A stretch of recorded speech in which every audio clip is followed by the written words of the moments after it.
Olá, boa noite, amigos. É sempre um prazer estar aqui no nosso canal. Meu nome é Flávia Policarpo e, para quem não me conhece, né? E o trabalho de hoje, nós vamos ter uma conversa sobre a visão espírita da criança. Como nós temos dito aqui ao longo das últimas semanas, desde que nós começamos, nós procuramos escolher temas que tenham a ver com o momento atual e que possam nos ajudar a passar por esse momento. E a criança foi um tema que nós pensamos justamente porque os pais, de um modo geral, aí para todo mundo que conhece alguém, está tendo muita dificuldade com as crianças, ou os próprios pais, ou os familiares, ou os vizinhos. Né? Então, nós temos tido aí, nesse momento de isolamento, um grande conflito. Né? E muitas vezes não compreender quem é a criança ou o que faz, né, o papel da criança aqui nesse mundo, aí pode ficar um pouquinho mais difícil. Então, por isso que nós escolhemos esse tema. Eu, particularmente, adoro tratar sobre esse tema, fazer o estudo da visão da doutrina espírita, porque quando a gente compreende a criança, nós vamos chegar aí à conclusão que, do ponto de vista da reencarnação, a criança, ela está criança. Então, todos nós que já fomos crianças e hoje estamos adultos, nós estivemos crianças, certo? E a leitura do Espiritismo, como sempre, ela passa pelas três princípios fundamentais, né, para esse tema especificamente. Nós temos que entender o tema sob a visão de que Deus é bom e justo, o ponto de vista do progresso e da evolução, e todo esse mecanismo é feito pela reencarnação. Então, nós reencarnamos para melhorarmos, para progredirmos, e fomos criados por Deus, que sendo justo e bom, nos criou para sermos felizes. Então, nós ainda passamos por momentos de dificuldades e sofrimentos, porque nós estamos ainda num momento evolutivo inicial. Então, o que dizem os espíritos? Que a infância do espírito é a condição humana. Então, muitas vezes a gente já pode até se perceber como crianças no nosso comportamento espiritual.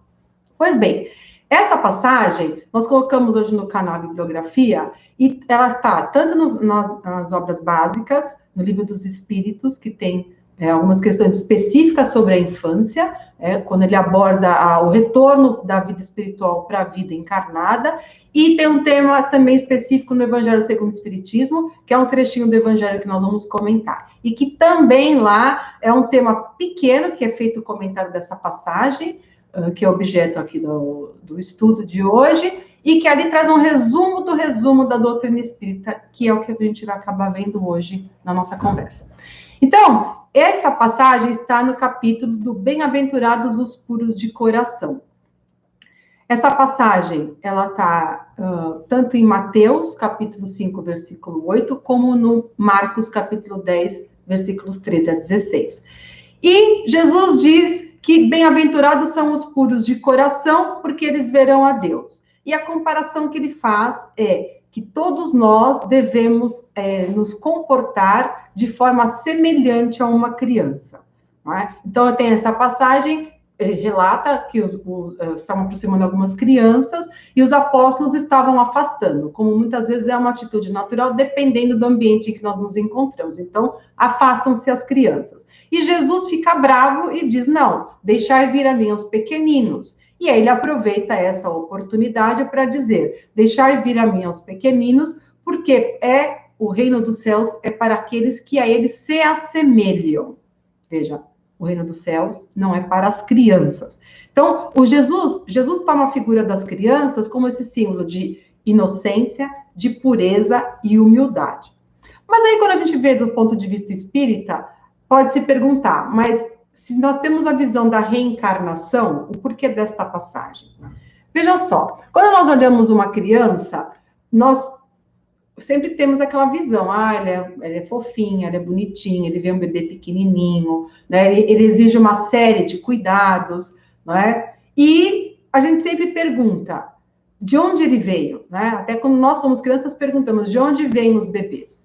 Para a doutrina espírita, os bebês que estão ali na condição de crianças, eles vieram realmente de algum lugar. Então, dentro do nosso entendimento espírita, nós vivemos diversas existências. E a forma de se iniciar nesse momento evolutivo que nós estamos, de humanidade, é através dessa forma de criança.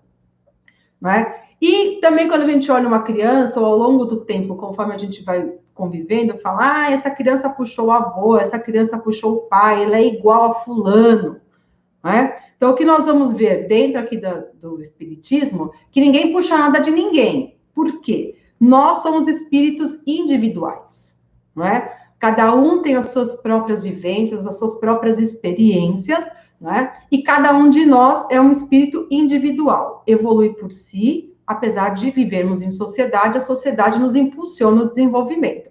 Então, quando nós observamos que uma criança ou um adulto, alguém fala, ele é igualzinho a fulano, ele é igualzinho a outra pessoa, são espíritos que têm as mesmas afinidades espirituais, não é?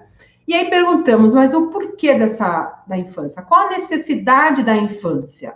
Né? Qual que é a utilidade? Por que nós vimos desse tamanho já não vem grande, já não vem pronto, já não vem adulto? Né? Por que nós precisamos passar por isso? E os espíritos nos esclarecem o seguinte, que a infância, ela é um momento de transição do mundo. Quando nós retornamos do mundo espiritual, que é o nosso lugar, porque nós somos espíritos, essa é a nossa natureza, e a Terra, a reencarnação, é um momento provisório. Então, toda vez que a gente vem de um lugar para o outro, nós precisamos nos ambientar, não é? Nós precisamos aprender a conviver dentro daquele mundo. Então, nós saímos de uma convivência espiritual, de uma forma de viver espiritual, e retomamos aqui para a Terra. E o mesmo vai acontecer quando nós desencarnarmos. Nós vamos ter que nos adaptar e teremos uma infância no mundo espiritual. Isso tudo depende do nosso grau de evolução, quanto tempo vai demorar. Isso na visão espiritual. Mas aqui não. Todos os espíritos, por mais evoluídos que sejam, quando eles reencarnam na Terra, até Jesus, que foi o espírito mais evoluído que aqui passou por esse processo. Ou seja, está dentro das regras da natureza desse nosso planeta. E justamente a criança vem com esse ar de beleza, de anjo, de candura, justamente para que nós, espíritos que estamos já aqui adultos, possamos nos sensibilizar e acolher melhor esse espírito. Quando se vê na condição de criança, nós não sabemos falar, nós não sabemos uma série de habilidades que nós já tivemos numa outra existência. Né? Nós não conseguimos comer sozinhos, nos cuidar sozinhos. Nós precisamos do quê? De espíritos que estão aqui para nos guiar e nos educar. E quando nós estamos nessa condição de criança, nós esquecemos o nosso passado. Então, a cada vivência, nós temos uma página em branco, literalmente, né? Nós temos aí uma nova oportunidade, e esse esquecimento do passado, que muitas vezes nós somos curiosos em saber o que fomos e onde estivemos, né? Dentro da sabedoria divina, Deus disse, olha, muitas coisas a gente não consegue nem lembrar dessa existência e não quer, imagina das vidas passadas, certo? Então, a reencarnação ela é um instrumento de harmonização entre os espíritos. Então, se eu recebo uma criança e sei que nós tivemos altas divergências, muitas brigas, né, tivemos aí situações horrorosas, quando vem para mim, como meu filho, eu não vou querer.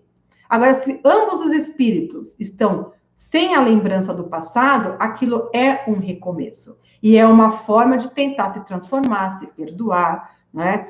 A forma de conseguirmos nos harmonizar, porque essa é a finalidade da nossa existência, é sermos espíritos felizes, no ponto de vista espiritual, né, na grandeza da família espiritual. E para isso são necessárias essas experiências até que a gente consiga se afinizar.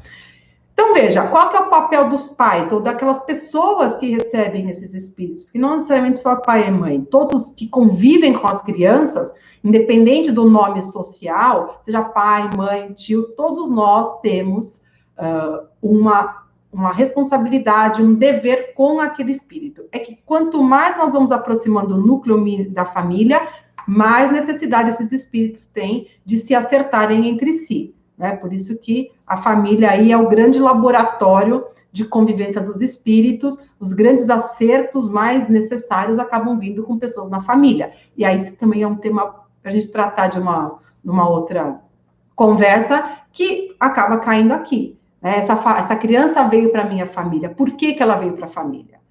Onde tem as crianças que têm dificuldade de relacionamento com os pais, com algum familiar, e fala, mas é meu filho, é minha mãe, como é que eu não consigo lidar? Como é que eu não consigo gostar dela? Por quê? São espíritos individuais com histórias, cada um com as suas vivências. Então, muitas vezes vão ter relacionamentos conflituosos, as chamadas crianças difíceis, justamente porque pode ter uma incompatibilidade entre esses espíritos. Justamente eles não lembram, mas eles sentem, eles percebem energeticamente, né, pelo pensamento, enfim.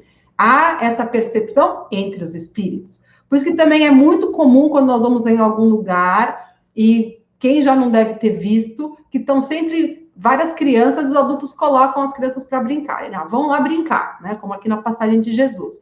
E tem crianças que dizem, olha, eu não quero brincar com aquela criança. Ah, mas é tudo igual, é tudo criança. Não, não é tudo igual, não é tudo criança. O que pode ter acontecido? Ou serem espíritos que não se identificaram, que não gostam, se reencontraram ali, ou realmente eles têm divergências, eles não pensam da mesma forma, eles não vibram na mesma forma. E é onde tem conflito. O que a gente pode fazer tendo essa visão espiritual? Né, que aquilo é um espírito, a criança é um espírito. Se você tiver com uma criança e ela fala, eu não quero brincar, eu não quero ficar, não force. Porque alguma coisa ali não está dando certo, porque elas se identificaram e ela também, como criança, como espírito, né? Nós temos que respeitar os seus sentimentos e as suas vontades nesse aspecto. Então, muitas vezes nós, como adultos, querendo orientar da melhor forma, nós acabamos impondo muitas vezes a nossa vontade e o nosso pensamento, enfim, aí é criança e eu mando.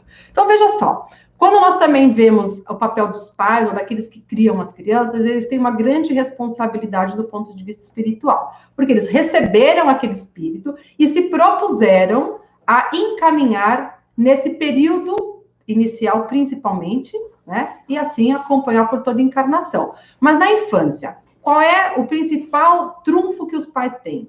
A criança, como diz o Espírito de Hamed, pelo Francisco do Espírito Santo Neto, o Espírito de Hamed, que é um dos livros da nossa bibliografia. Ele diz o seguinte, que a criança é como uma argila. Então, nós vamos modelando. Então, na condição de criança, o espírito está mais aberto. Como ele não lembra do passado, ele não lembra o que ele foi, não é? Ele consegue receber melhor. Se é um espírito que tem tendências para o bem, desde pequeno nós já vamos perceber.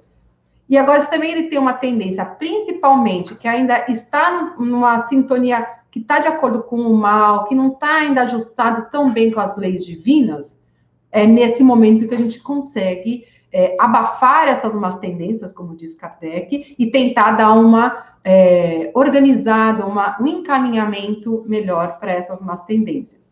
Né? Então, quando nós percebemos o quê? Que quando nós estamos... Eu vou beber uma aguinha. Peraí, que agora... O homem está me passando a pauta aqui da semana que vem. Daqui a pouquinho a gente fala dela. Bom, então retomando aqui o nosso tema. Quando nós olhamos a criança, e aí os pais olham e falam, esse filho é meu, né? E aí vem o livro que também nós usamos e que eu adoro, e que realmente ele é um livro muito consistente, Os Nossos Filhos São Espíritos, do Hermínio Miranda. Ele é um livro que ele traz uma linguagem simples, de uma forma muito clara, tudo isso que o Evangelho, o Livro dos Espíritos, também nos colocam. E muitas vezes, quando é feita essa exposição, essa conversa ao vivo, sempre essa provocação, no sentido de que, olha, eu sempre começo a palestra dizendo, muitas vezes, olha, esse filho não é seu. Mas não, o filho é meu, eu faço o que eu quero com ele. Não, o filho não é seu. Ele está seu filho. Né? E você tem obrigação de conduzir e tentar respeitar o máximo possível e descobrir quais são as habilidades e aquilo que ele gosta. Então, ele não é seu e você não faz o que quer. Você tem a responsabilidade daquilo que também você é impedido de fazê-lo. Então, o que acaba acontecendo muitas vezes, ainda existe hoje, quando essa criança ela tem as suas habilidades, as suas aptidões, os pais não aceitam, não entendem aquela característica, não é? E acaba o quê? Abafando aquele talento. Muitas vezes é um exemplo muito comum na arte. Ah, mas aí meu filho vai viver do quê? Ele tem talento para música. Não, mas eu não quero que meu filho tenha talento para música. Eu quero que ele seja médico. Mas quem disse que aquele espírito quer ser médico? Né? O pai é médico, mas eu não quero ser médico. Eu quero ser bailarina. Eu quero tocar piano. Então, veja, muitos conflitos acabam aparecendo no momento mais para frente, né, quando se vem decidir sobre as profissões. E tem pais que desde criança já dizem, meu filho vai herdar a minha empresa, meu filho vai herdar o meu consultório, o meu escritório. Então, veja, nós já adultos projetamos, e desde nesse momento, essa nossa fala já abafa. A criança já cresce com aquela percepção, porque, veja, não é uma criança, é um espírito que está na condição de criança, não é? E aí, a responsabilidade dos pais é esse encaminhamento, mas a infância vem justamente para facilitar esse momento. Então, veja, a criança, ela é como se fosse uma esponjinha. A gente começar a observar muitas coisas que nós falamos, elas absorvem e depois elas repetem aquilo, estão adultas, às vezes, ou já um pouco mais velhas, né? E você percebe que aquela sua fala, que você nem lembrava que havia dito, a criança levou como uma verdade, e depois como um adolescente, e muitas vezes como um adulto. Então, nós que estamos adultos, refletindo daquilo que nós passamos na nossa infância, os nossos pais fizeram o melhor do que eles puderam, dentro daquilo que eles conheciam e podiam nos dar, certo? Então, a gente também tem que ter essa compreensão de que eles também tinham aquilo como espírito para nos oferecer. Mas aqui, a partir do momento que a gente começa a ter uma visão hoje da criança, do ponto de vista do espiritismo, como diz Hermínio Miranda, ele, quando escreveu o livro, os filhos já eram adultos, então ele diz, eu queria ter tido esse livro, eu queria ter esse entendimento quando meus filhos nasceram, né? E muitas vezes também acaba surgindo nas palestras presenciais, tá, mas meu filho cresceu, e agora, o que eu faço? Continua enxergando como espírito. A grande chave do espiritismo na amenização e na administração desses conflitos familiares, que também, como coloquei Hermínio Miranda, o espiritismo vem ajudar com essa visão a administrar esses conflitos. A partir do momento que a gente enxerga que aquela criança, ela é um espírito em evolução e que eu tenho um compromisso com ela, então, uma capacidade de encaminhar e de conviver com ela, por mais difícil que seja. O que nós temos visto hoje? As crianças trancadas em casa e os pais sem a escola. Uma grande confusão que se faz é, muitas vezes, achar que a escola vai educar o espírito. A escola tem o papel de instruir do ponto de vista da educação, da qualificação do conhecimento, mas a educação, os princípios morais e os princípios de como lidar com o mundo é competência dos pais. Se você percebe que tem uma criança que ela é líder, meu filho é líder, ele é ótimo ele ser líder, mas como é que você vai canalizar essa liderança? A liderança pode ser para o bem, como a liderança pode ser para o mal. Se ele é um líder bom, com boas competências, ele vai alavancar muitos espíritos, ele vai levar muitas pessoas para o progresso. Agora, se ele é um líder que tem a tendência a ser arrogante, a tendência a ser centralizador, que nada, que não atenda à vontade dele, ele se contrarie, se frustre, então compete aos pais identificarem essas características, e aí com amor, com doçura, né? Por mais difícil que seja no dia a dia, essa é a competência dos pais. Principalmente olhar aquilo que parece que é bom, que você ressalta como positivo, mas se você não der um bom encaminhamento, vai virar ou um adulto inseguro, um adulto que não vai ter respeito com o próximo, que não vai se submeter à organização social, à hierarquia, se ele vai ter um cargo de liderança, se ele vai poder liderar bem essas pessoas, ou se ele vai ser aquele chefe que depois vira o escroto, né? Aquele chefe escroto foi uma criança. Como é que foi essa infância dessa criança? Não é? Como é que você trata depois futuramente, ou já como criança, uma pessoa fora de casa, ou quem trabalha dentro da sua casa? Então, as pessoas que trabalham na nossa casa, né, se você tem lá um empregado doméstico, ele é uma pessoa que está trabalhando na sua casa. Se você vai na rua e vai a um restaurante, vai no ônibus, vai numa loja, como essa criança se comporta? Né? Ela trata bem essas pessoas? E muitas vezes olhar o negativo, as tendências que são ruins, os pais não conseguem. Então, o espiritismo vem dizer, olha esse espírito, essa criança como espírito, e você tem condição, sim, de guiar, de orientar essas más tendências. Essa é a principal função da infância. né? E agora, nesse momento que nós estamos trancados, as crianças estão todas guardadas, com um monte de energia, porque isso está dentro da natureza humana, na condição de criança, a brincar, a correr, ter toda essa energia para essas crianças que têm um corpo saudável. E elas estão todas confinadas. O que compete também aos pais também é dizer, olha, é esclarecer que elas precisam ficar ali, eu não consigo segurar meu filho. Quem tem que segurar são os pais. São eles no sentido de, literalmente, dominar. No começo, é a imposição dos pais, são as decisões dos pais que vão colocar os limites nesses espíritos. Não é? Então, quando a gente começa a enxergar do ponto de vista espiritual, enxergar que aquele ser que está conosco está espírito, ele está criança, isso muda totalmente o panorama. Né? Porque a gente consegue perceber e olhar como que aquele espírito funciona. E se eu tenho muita dificuldade, se eu não consigo ter um bom relacionamento, mas eu sou a mãe, eu gerei, ele nasceu de mim e eu não consigo, eu tenho uma aversão, eu tenho uma divergência, brigo muito, eu não consigo ter afeto. Não se culpe, isso faz parte do desenvolvimento e do processo da reencarnação. Muitas vezes vem na condição de pai e filho, mãe e filhos, né? Justamente porque a sociedade coloca, você precisa cuidar do seu filho, você precisa ter esse amor. E é nesse papel de justamente forçar a ter um relacionamento, né? Que faz com que se tenha uma oportunidade de se reharmonizar, esses espíritos se colocarem o máximo que conseguirem em harmonia. E aí também o que acaba acontecendo hoje, nós conseguimos perceber menos, porque as gerações estão tendo cada vez menos filhos, mas para aqueles que têm muitos irmãos, muitos primos, mas principalmente irmãos. Hoje a média é um filho por família, quando não se tem nenhum, mas não se tem mais hoje tantos, 4, 5 irmãos, né? E quando nós temos vários irmãos, nós percebemos muito nítido essa diferença em que cada um é um espírito. Não é? E muitas vezes os pais perguntam, mas onde foi que eu errei? Eu dei as mesmas escolas, eu comprei tudo igual.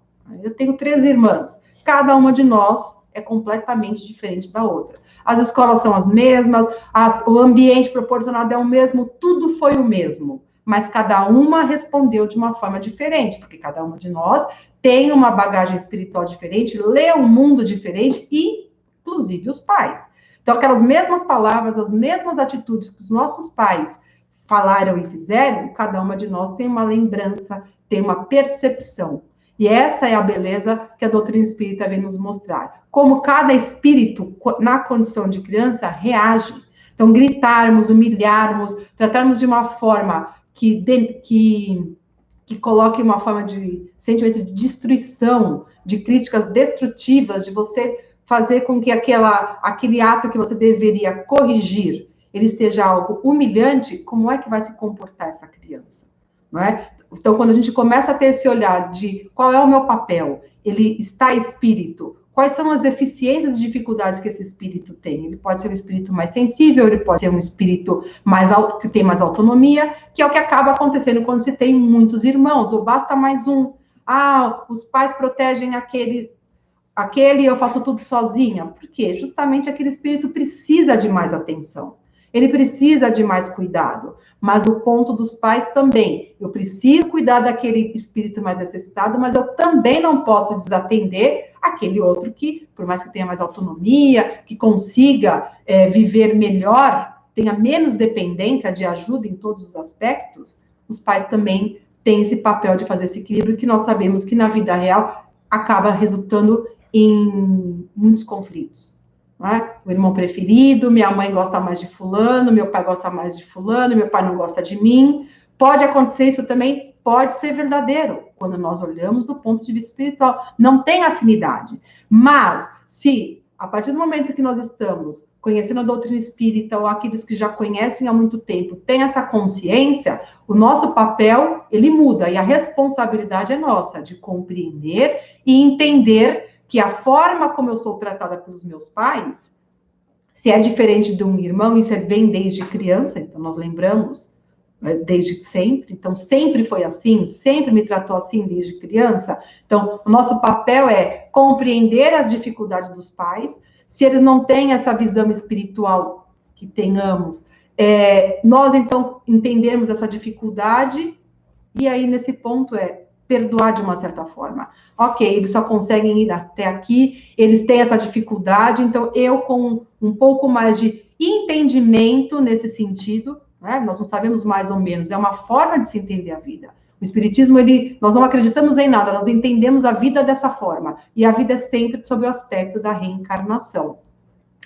E então, o que acaba acontecendo? Dentro desse período da infância, que vai entre 6 e 7 anos, hoje está um pouquinho mais, um pouquinho menos, a partir desse momento, o espírito, enfim, voltando um pouquinho, ele está na infância, ele ainda está muito ligado ao mundo espiritual.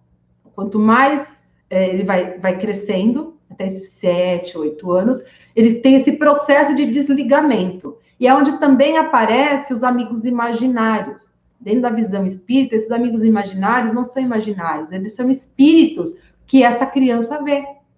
Então, tem acontecido bastante, aí várias pessoas já têm nos relatado, que às vezes as crianças com essa situação de desencarnes mais próximos, enfim, aí com o Covid, ou o tema morte estando mais exposto, falar, olha, a criancinha de 3 anos falou que viu fulano, né, viu o avô, viu na casa, viu no carro. Então, as crianças, quando elas falam que viram pessoas que já desencarnaram, que já morreram, ou que estão brincando com outras, do ponto de vista da doutrina espiritual, os espíritos estão aí. Então, os espíritos crianças também estão por aí. Então, eles também brincam, né? Eles também têm amizades, né? E aí, com o passar do tempo, a partir do momento que vai chegando nos 7, 8 anos, a criança vai se desligando, aí ela se desliga completamente dessa fase da infância, né? O espírito protetor que todos nós temos, desde a concepção, da preparação da vida encarnada até nós morrermos, esse espírito se aproxima, ele continua ali com a criança, né? Mas ele não vai ter, a criança já não estará mais tanto no mundo espiritual. A comunicação que ela passará a ter será como adultos, Nós nos comunicamos no mundo espiritual através dos sonhos ou através dessa convivência que nós temos pelas intuições, pela essa percepção para quem tem a mediunidade, essa comunicação com o mundo espiritual, mas no comum, a criança, então, ela passa a entrar para essa segunda etapa, que é a segunda infância, né, dos 7, 8 anos até os 13, 14 anos, é onde entra a adolescência. E aí, o ponto que chega na adolescência, essa criança foi tão fofa, essa criança foi tão meiga, ela nunca deu nenhum trabalho, e na adolescência ela vira o cão. Né? Isso pode acontecer? Pode. Mas eu nunca ensinei isso para meu filho. Quem foi que esses modos, esses costumes, esses hábitos? Veja, a adolescência é a fase que o espírito recobra todas as suas tendências. Por isso que a infância é importante. O máximo que nós conseguirmos conduzir esses espíritos para quando chegarmos na adolescência, esse espírito vai começar a lembrar, né? Ele vai começar a se perceber e vai começar a despertar o gigante espiritual que somos. E aí, quando chega na fase adulta, ele já está completamente despertado. Então, muitas vezes o que acaba acontecendo? Na adolescência, eu não posso com meu filho, eu não consigo, eu não tenho diálogo, eu não posso com ele. Por quê? É um resultado do processo lá do começo. Né? Então, qual que é o nosso papel enquanto educadores desses espíritos? É termos essa atenção ao máximo, esse carinho, né? Entendermos que os irmãos são diferentes, que os primos são diferentes, que não é porque é criança que tem que se gostar, e fazer com que com isso, que na adolescência seja uma adolescência mais amena, porque nós vamos ter dificuldades na adolescência, porque é o momento que nós estamos ali, despertando, não é? E para que aí possamos ter adultos, nossos filhos, ou nós sermos adultos mais equilibrados, com mais segurança, com mais conhecimento de nós mesmos. E aí fica sempre a perguntar, mas meu filho cresceu, ou eu já não sou mais criança e estou tendo essa visão, e agora? E agora que nós somos espíritos em evolução. Todo esse conhecimento, todo esse entendimento, ele serve para nós agora. Então, se eu tenho um irmão que eu briguei desde criança, tivemos inúmeras dificuldades, e consigo ter essa visão, quanta coisa que eu não vou compreender que ele fez na infância, ou que nós tivemos juntos, e agora eu vou entender, ele era assim e eu não conseguia compreender. né? Então, a proposta do Espiritismo é nos auxiliar nessa administração dos conflitos familiares. A família, realmente, ela traz essa função dentro do nosso papel evolutivo aqui na Terra, é a família que traz os grandes desafios, né? E já que caminhando para o nosso final, essa roupagem, então, de inocência, ela é necessária, né? Até tem uma pergunta bem interessante que fala, por que a criança chora? O choro da criança, muitas vezes, ele é insuportável, né? Dependendo da condição. Mas quando vem bebezinho, os espíritos dizem, se ele fosse o tempo inteiro dócil e alegre, quem iria se preocupar em atender e cuidar dele? O que a gente percebe é que conforme vai saindo dessa primeira infância, os choros vão reduzindo. Esse espírito precisa se comunicar, não é? Então, essa inocência é necessária, o choro é necessário, tudo isso dentro de uma organização divina. Então, o papel da família é, estamos todos nos reencontrando. Muitas vezes esses reencontros não são amistosos, só que nós temos que entender, compreender qual é a melhor maneira que eu vou lidar com essa pessoa, com esse espírito que está a caminho comigo. Porque a finalidade mesmo do desenvolvimento final da família é essa família universal. Então, a partir do momento também que nós vimos a criança como um espírito individual, não importa se você teve um filho próprio, se você adotou, se o filho que você está cuidando, ele é do seu marido, que você fez um segundo casamento, a sua mulher. O Espiritismo vem mostrar, do ponto de vista da família, hoje mais que nunca, que o modelo de família não é mais aquele tradicional, o pai, a mãe e os filhos. Hoje nós temos inúmeros modelos de família. E se nós conseguirmos entender que esses filhos são nossos, independente de onde eles vieram, os conflitos vão se amenizar, nós vamos conseguir lidar melhor. Então, o filho não é meu, o filho não é do marido, da mulher, do companheiro que está ali comigo. Se aquele espírito está convivendo comigo naquele meu núcleo familiar, eu tenho um dever e uma responsabilidade para com aquele espírito. Então, se nós assim conseguirmos enxergarmos esses inúmeros conflitos familiares, né, esses conflitos que acabam acontecendo em função desses casamentos que vão ter 1, 2, 3, as pessoas 4, 5 casamentos ao longo da vida, e essas famílias vão se conectando. E a partir do momento que a gente consegue ter essa visão, a gente consegue perceber que, olha, se eu estou aqui, eu tenho alguma coisa para contribuir, eu posso contribuir. E para aqueles que não conseguem ter essa percepção ou esse modo de entender a vida, compete a nós que estamos assim entendendo, amenizarmos esses conflitos, né? Não nos indispormos, ou muitas vezes nos calarmos, justamente para a preservação do máximo que foi possível da harmonia dentro daquilo que foi possível. Afinal, nós estamos sempre com o nosso foco, administrar os conflitos familiares. Então, eu agradeço muito a presença de todos vocês. Tá, a bibliografia está colocada aí no nosso canal. Quem tiver interesse, esses livros todos estão em PDF na internet. Se colocar o nome PDF de cada um desses livros, vocês vão encontrar. Os Nossos Filhos São Espíritos é um livro muito claro, muito atual, e o Evangelho, o Livro dos Espíritos, nesse momento de perguntas e respostas, ele traz de uma forma bem objetiva muitas e outras tantas dúvidas que nós temos sobre a nossa existência. E para a próxima semana, o Almir vai conversar com a gente sobre arrependimento e remorso, tá bom? Um grande beijo a todos e até mais.